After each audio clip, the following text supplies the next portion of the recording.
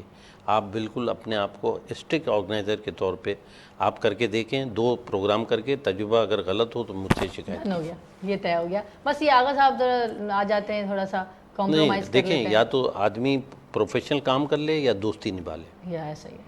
جو آدمی پروفیشنل کام نہیں کرے گا، دوستی نبھائے گا، اس کا پروگرام خراب ہوگا. اچھا پھر اللہ تعالیٰ نے مجھے یہ موقع بھی دیا کہ ایک منظر تو میں نے آپ کو سنایا 20 سال پہلے کا کہ میں چاہتا تھا کہ یہ مجھ پہ نظر ڈال لے، اور پھر ایک منظر ایسا بھی اللہ تعالیٰ نے مجھے دیا کہ میں شو آرگنائز کر رہا ہوں اور اس میں کو آرگنائزر کے طور پہ یہ میرے ساتھ ہے. تو وہ بھی میں نے مزہ لیا، اور اس میں آرٹسٹ مینجمنٹ آپ نے کی، اور وہ اس وجہ سے بھی کی تھی کہ جس آرٹسٹ کو یہ کہہ دے تو وہاں سے تسلی ہو جاتی ہے کہ چلیں پھر ایک پروگرام پھر پلان کرتے ہیں. بالکل بالکل.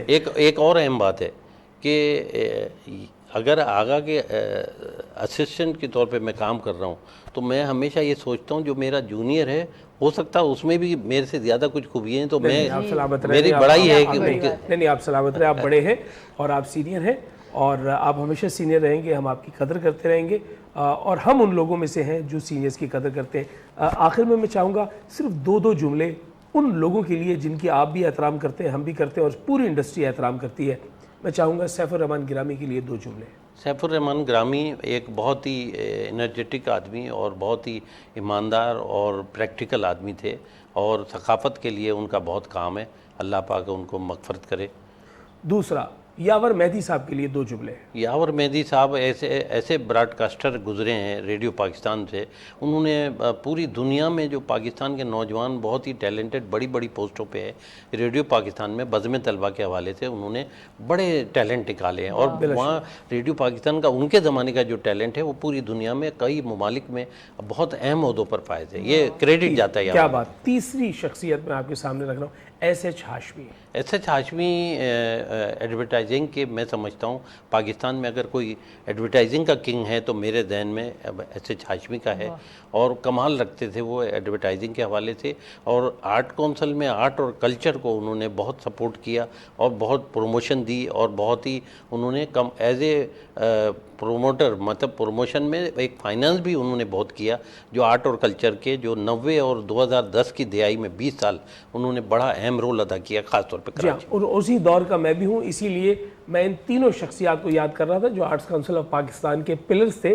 اللہ تعالیٰ ان تینوں کو غریق رحمت کرے. آپ کا بہت بہت شکریہ، آپ ہمارے ساتھ تھے. میں چاہوں گا ثاقب علی چوہان صاحب آپ کی آواز ہو اور ثنا کی جو ہے وہ ایک رویداد ہو.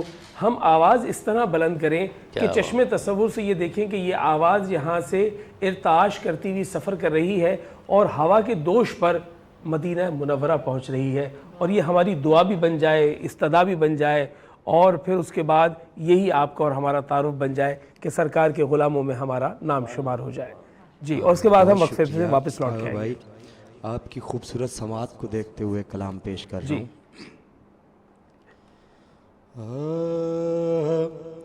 جتنا دیا سرکار نے مجھ کو اتنی میری اوقات نہیں.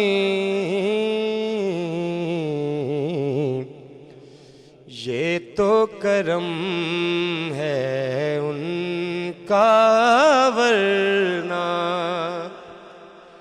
مجھ میں تو ایسی بات نہیں. یہ تو کرم ہے ان کا ورنہ مجھ میں تو ایسی بات نہیں. جتنا دیا سرکار نے مجھ کو